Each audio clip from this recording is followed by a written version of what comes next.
सुनो, मेरा भाई थोड़ा लेट आएगा तो उसका इंतजार करना, सो मत जाना। पर दीदी रात के 11 बज गए, मुझे भूख लगी है। भूख लगी है? आपको आपके मम्मी ने सिखा के नहीं भेजा है क्या कि नई नवेली दुल्हन पति के खाना खाने के बाद ही खाना खा सकती है? पर दीदी वो पता नहीं कब तक के आएंगे, तब तक कि मैं भूखी रहूंगी क्या? हाँ तो रहना ही पड़ेगा। जब हमारी शादी हुई थी ना तो हम भी ऐसे ही भूखे रहते थे। ठीक है दीदी, तब तक के मैं आराम कर लेती, जब तक के वो नहीं आते। आराम नहीं करना है, मेरे भाई का इंतजार करना है जब तक वो नहीं आ जाता। जी दीदी। पता नहीं क्या रिवाज है ये, पता नहीं कब आएंगे वो। एक तो भूख लगी है, ऊपर से नींद भी इतनी आ रही है। क्या शादी के बाद भूखे प्यासे भी रहना पड़ता है? ये कैसा जुर्म है बहुओं पर? ऐसे रीति रिवाज के चक्कर में न जाने कितनी रात बहुएं भूखे। बहू का 9वां महीना लग गया है, इसकी डिलीवरी कभी भी हो सकती है। एक काम करती हूँ, बेटे से कह के इसको इसके मायके भेज देती हूँ, नहीं तो इसका सारा डिलीवरी का खर्चा हमारे मत्थे आ जाएगा। बेटा, बहू का 9वां महीना लग गया है, इसको इसके मायके छोड़ा, नहीं तो डिलीवरी का सारा खर्चा हमें उठाना पड़ेगा। ठीक है माँ, जैसा आप कहे। हाँ सुनो, तुम तैयार हो जाओ, मैं तुम्हें तुम्हारे मायके छोड़ देता हूँ। कैसी बात कर रहे हैं आप? मेरे घर वाले कितने गरीब हैं, वो मेरी डिलीवरी का खर्चा कैसे उठाएंगे? वो सब मुझे नहीं पता, तुमसे जितना बोला उतना करो। वंश आप लोगों को चाहिए, औलाद भी आप लोगों को चाहिए। अगर लड़का हुआ तो आप लोगों के घर का नाम रोशन करेगा, लेकिन खर्चा मेरे घर वाले देखें। क्यों? मुझे तो समझ नहीं आता कि आप लोग और कितनी हद तक गिरेंगे। अगर मैंने सही कहा तो कमेंट बॉक्स में जरूर। दो अनजाने माँ। नबी। अरे मेरी बहू आ गई, लेकिन बेटा तेरे भाई किधर है? माँ, भाई ऑफिस चले गए, उनको कॉल आया था। ठीक है, बहू को अंदर लेकर जा। ठीक है माँ, चलिए भाभी। उलझन हाँ वो नहीं है ना तो हंगामा हो जाता। बोले क्या बोले क्या भाभी आप यहाँ पे बैठिए, मैं आपके लिए कुछ खाने के लिए लाती हूँ, और ये घूंघट हटा दीजिए। मैं आती हूँ। माँ जी, दीदी सब कहाँ गए? बेडरूम में देखती हूँ।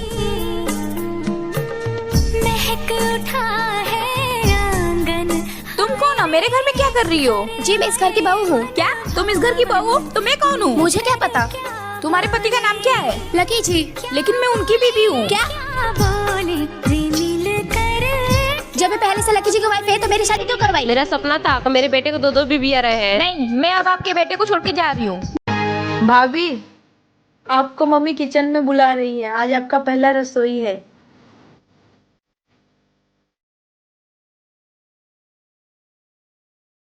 भाभी क्या हुआ, आप क्यों रो रही हो? मुझे मेरे पापा की बहुत फिक्र हो रही है। उन्होंने मेरे दहेज के लिए बहुत कर्ज लिया है, वो ये कर्ज कहाँ से चुकाएंगे? आप टेंशन मत लो, सब ठीक हो जाएगा।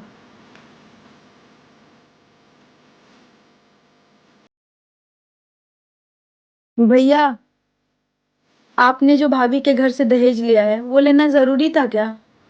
देख, ये तो परंपरा है, आज हमने दहेज लिया है, कल तेरी शादी में हमें दहेज देना भी पड़ेगा। ये गलत है भैया, ऐसे में तो कोई भी गरीब बाप अपनी बेटी की शादी नहीं कर पाएगा। दहेज लेना भी गलत है और दहेज देना भी गलत है। आप लोग कमेंट्स में बताओ कि दहेज लेना। सुनिए ना जी, वो मेरे छोटे भाई का एक्सीडेंट हो गया है, मम्मी ने 50,000 रुपए अर्जेंट में मांगा है। तो मैं क्या करूँ उसमें? कह रही थी कि भाई की तबीयत थोड़ा क्रिटिकल है। तुम्हें पता तो है मेरे पास पैसे नहीं है। आप सेविंग से निकाल के दे दीजिए। तुम पागल हो गई हो, जाओ यहाँ से।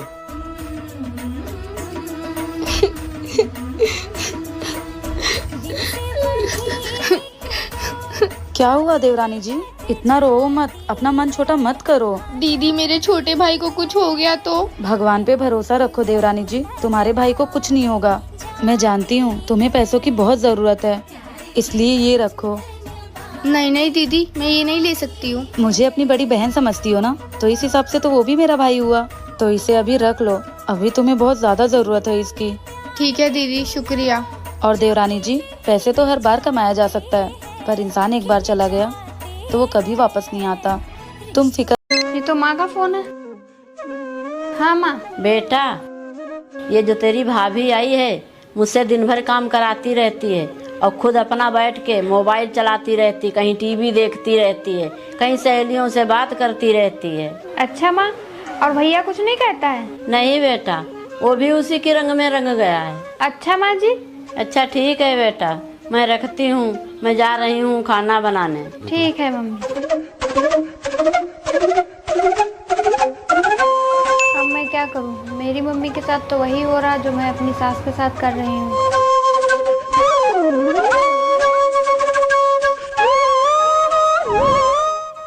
मम्मी जी, मैंने आपके साथ बहुत बुरा बर्ताव किया, मुझे माफ कर दीजिए। जाइए, मैं काम करती हूँ। माँ जी देखिए ना, मेरे पेट में पता नहीं क्यों बहुत दर्द हो रहा है। आए दिन तुझे दर्द ही होता रहता है। अरे बच्चा पैदा कर रही है कि हाथी जो तेरा दर्द ही नहीं जा रहा है। माँ जी पता नहीं, पर बहुत दर्द हो रहा है। डॉक्टर ने एक दवाई लिखी थी ना, आपने वो क्यों नहीं लाई? और डॉक्टर ने आपको बोला भी था कि वो बच्चे के लिए बहुत जरूरी दवाई है। तुमने देखा भी था वो दवा कितनी महंगी थी, 13,000 रुपए की थी। अब 13,000 रुपए की दवा क्यों लेंगे भला? हाँ बेटा, तू सही कह रहा है, इतनी महंगी दवाई लाने की कोई जरूरत नहीं है।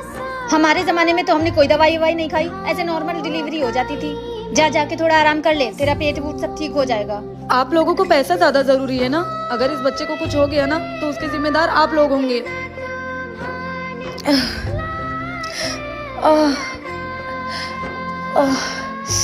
माँ, अगर मेरे बच्चे को कल का कुछ हो गया तो? कुछ नहीं होगा, ये आजकल की बहुओं का नाटक ही होता है। आए दिन हॉस्पिटल, ताकि घर का कुछ काम ना करना पड़े और घर का सारा पैसा हॉस्पिटल में जाए। क्या औरतें काम ना करना पड़े इसलिए मम्मी जी, मैं मार्केट जा रही हूँ, बिटिया का ध्यान रखिएगा।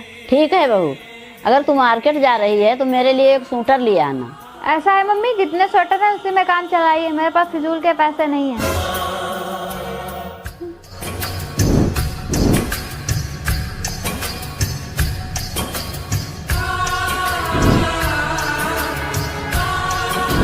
मम्मी जी, ये स्वेटर देखिए कैसा लग रहा है।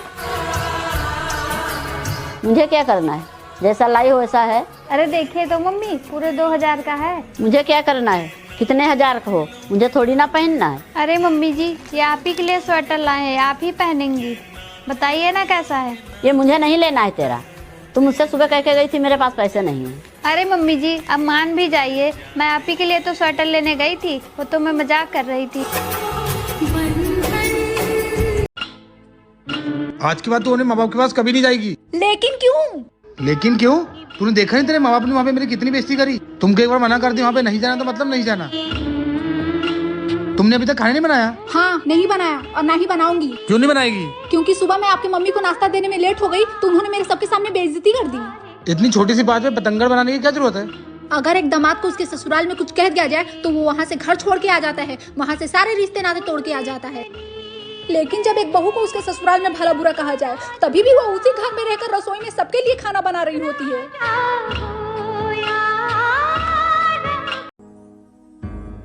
जेठानी जी।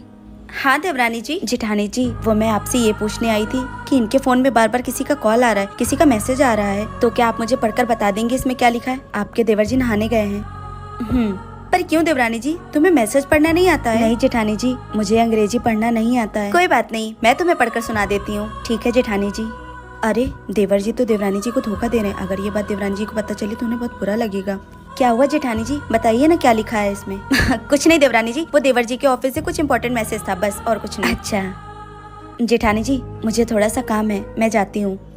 देवरानी जी प्लीज मेरी बात का बुरा मत मानना। क्या हुआ अगर तुम अपने मायके में नहीं पढ़ पाई, पर तुम यहाँ कोशिश करो, देवर जी से 1 घंटे रोज टाइम निकाल कर पढ़ लिया करो। अगर देवर जी नहीं पढ़ाते तो मैं तुम्हें पढ़ा दूंगी। देखो जिंदगी में काम के साथ साथ पढ़ाई भी जरूरी है। देवरानी जी अगर तुम पढ़ लोगी तो ऐसी छोटी छोटी चीजों के लिए तुम्हें दूसरों के पास नहीं जाना पड़ेगा। जी जेठानी जी ठीक है, जाओ तुम जाकर अपना काम करो।